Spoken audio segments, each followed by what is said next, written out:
Rasulullah SAW memperbanyak setiap harinya mengucap kalimat ini, subhanallah wa bihamdih astaghfirullah wa atubu ilaih. Dulunya kada pernah Rasulullah membaca seperti itu, tapi akhir-akhir ini Rasulullah membaca itu dan banyak. Subhanallah wa bihamdih astaghfirullah wa atubu ilaih.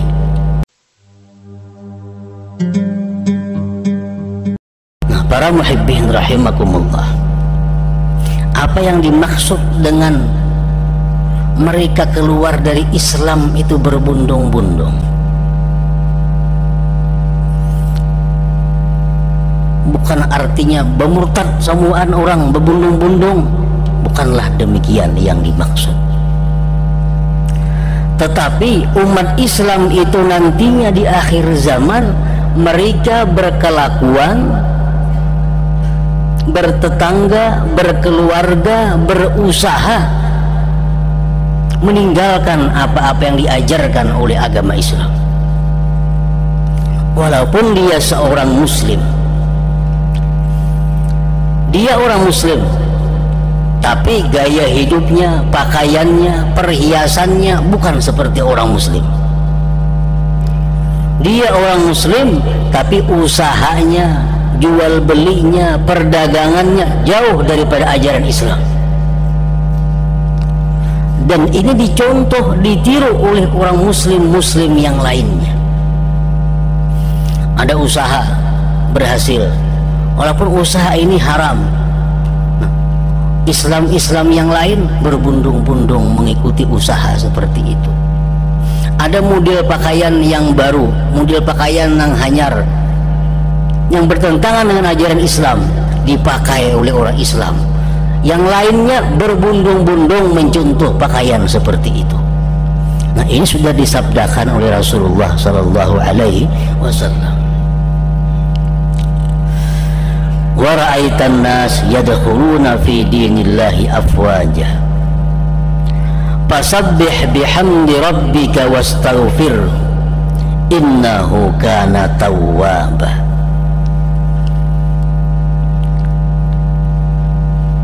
Bertasbihlah engkau wahai Rasul dengan memuji Tuhan engkau dan mintalah ampun kepadanya, sesungguhnya Allah itu maha menerima tobat. Nah, dalam ayat yang ketiga ini Allah memerintahkan kepada Nabi kita 3 perkara. Yang pertama, fasabbih bihamdi rabbika wastaghfir. Pertama, fasabbih, bertasbihlah engkau wahai Rasul. Yang kedua, pujilah Tuhanmu wahai Rasul. Yang ketiga, mintalah ampun kepada Tuhan wahai Rasul, sesungguhnya Allah itu maha menerima tobat. Nah, pertama ini Allah memerintahkan kepada Rasul bertasbih, mengucap subhanallah. Kenapa Rasul diperintahkan bertasbih? Karena perjalanan beliau selama sekian tahun di dalam memperjuangkan Islam itu merupakan sukses yang sangat besar. Peperangan demi perang dimenangkan oleh Rasulullah, pertolongan demi pertolongan diterima Rasulullah, sehingga dalam waktu yang sekian singkat berhasil menyebarkan Islam di Jazirah Arab. Ini merupakan sesuatu yang luar biasa sehingga beliau diperintahkan bertasbih. Kan kita kalau melihat yang ajaib, yang menakjubkan, kita disuruh mengucap subhanallah, maha suci Allah. Nah, Rasul pun demikian. Kemudian pujilah Tuhan, karena semua yang terjadi itu merupakan pertolongan daripada Allah subhanahu wa ta'ala. Dan mintalah ampun kepada Allah kalau kurang tasbih itu, kalau kurang pujian itu daripada yang semestinya. Innahu kana tawwaba, sesungguhnya Tuhan Allah subhanahu wa ta'ala itu menerima tobat. Nah, Para muhibbin rahimakumullah, para ulama tafsir menjelaskan kenapa di dalam ini ayat innahu kana tawwaba, tidak ghaffara. Mestinya kan wastaghfirhu innahu kana ghaffara, minta ampunlah kepada Allah, Allah Maha Pengampun. Nah, mestinya macam itu. Tapi di sini bukan demikian. Allah mengatakan mintalah ampun kepada Allah, sesungguhnya Allah itu menerima tobat. Mintalah ampun kepada Allah, Allah menerima tobat. Nah, berarti di dalam ayat ini ada perintah yang tersembunyi. Perintah itu adalah bila mana kita minta ampun kita kepada Allah, kita mesti tobat, mesti menyesal atas perbuatan dosa-dosa yang kita lakukan. Kalau di mulut dimuntung aja astagfirullahaladzim, astagfirullahaladzim, tapi di hati kadang menyesali perbuatan dosa yang dilakukan, itu Allah kadang berkenan menerima. Bahkan kalau kita masih melakukan satu kemaksiatan, tapi kita di mulut mengucap astagfirullah, itu disamakan dengan mengulu-ulu Allah subhanahu wa ta'ala. Sebuah hadis menyatakan al-mustaghfiru bilisanih al-musirru biqalbih kal mustahzi birabbih. Orang yang beristighfar dengan lisannya tapi mengekali berbuat dosa di dalam hatinya, itu seperti orang yang mengulu-ulu dengan Tuhannya. Jadi kalau istighfar itu ingin bermanfaat, istighfar ingin diterima Allah, mesti dibaringi dengan tobat. Makanya di sini Allah berfirman wastaghfirhu innahu kana tawwaba. Minta ampunlah kepada Allah, sesungguhnya Allah Maha menerima tobat.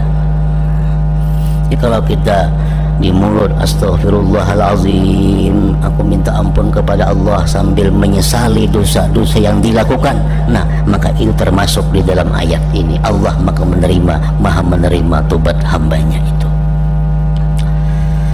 Para muhibbin rahimakumullah,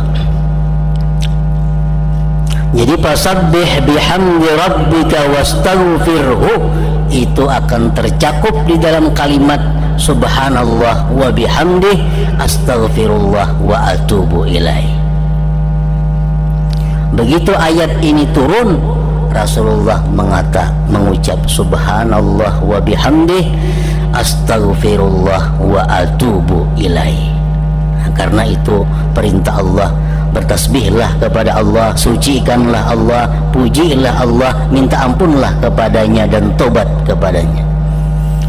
Bila mana kita mengucap subhanallah wa bihamdihi astaghfirullah wa atubu ilaih, maka itu merupakan bentuk pengamalan daripada ayat yang ketiga di dalam surah ini.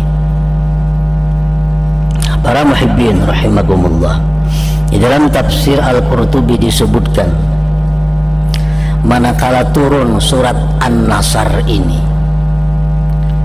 dan Rasulullah membacakan ini surah di hadapan sahabat-sahabat beliau. Di situ ada Abu Bakar, ada Sayyidina Abu Bakar, Sayyidina Umar, Sa'ad bin Abi Waqqas, Sayyidina Abbas. Fafarihu wastabsharu, mereka gembira mendengar surah ini. Wa bakal Abbas, cuma Abbas yang menangis. Paman Rasulullah menangis mendengar Rasulullah membaca surat ini. Sedangkan sahabat lain tertawa gembira, karena ini ayat menceritakan pertolongan, kemenangan, orang-orang berbondong-bondong masuk Islam. Sayyidina Abbas menangis. Faqala lahu Nabi sallallahu alaihi wasallam ma yubkika ya am, kenapa engkau menangis wahai pamanku? Kata Rasulullah. Abbas pamannya Rasulullah sallallahu alaihi wasallam. Faqala, berkata Sayyidina Abbas, nu'iyat ilaika nafsu, ini surah merupakan kabar tentang wafatnya engkau. Abbas mengetahui bahwa ayat ini merupakan berita bahwa engkau akan dipanggil oleh Allah dalam waktu yang tidak lama lagi. Faqala, berkata Rasul, innahu kama qulta, memang demikian wahai Abbas, wahai paman.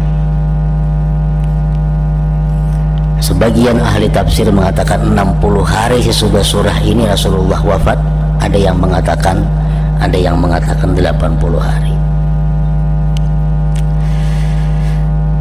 Siti Aisyah radhiyallahu anha, beliau mengatakan bahwa Rasulullah SAW memperbanyak setiap harinya mengucap kalimat ini, subhanallah wa bihamdi astaghfirullah wa atubu ilaih. Dulunya kada pernah Rasulullah membaca seperti itu, tapi akhir-akhir ini Rasulullah membaca itu dan banyak. Subhanallah wa bihamdi astaghfirullah wa atubu ilaih.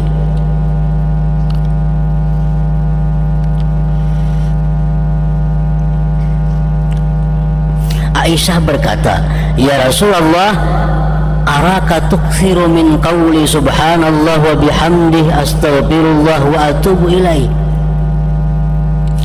Ulun lihat engkau wahai Rasul banyak sekali membaca subhanallah wa bihamdi astaghfirullah wa atubu ilaih. Faqala, Rasulullah menjawab, khabbarani rabbi anni sa'ara alamatan bi ummati fa idza ra'aituha aktsartu min qawli subhanallah wa bihamdi astaghfirullah wa atubu ilaih. Faqad ra'aituha idza jaa nasrullah wal fath. Ujar Nabi kita, Allah Tuhanku mengkhabarkan kepadaku bahwa aku akan melihat tanda-tanda pada umatku. Bila aku lihat tanda-tanda itu, maka aku memperbanyak membaca subhanallah wa bihamdi astaghfirullah wa atubu ilaih. Dan tanda-tanda itu, kata Rasulullah, sudah kulihat. Apa tandanya?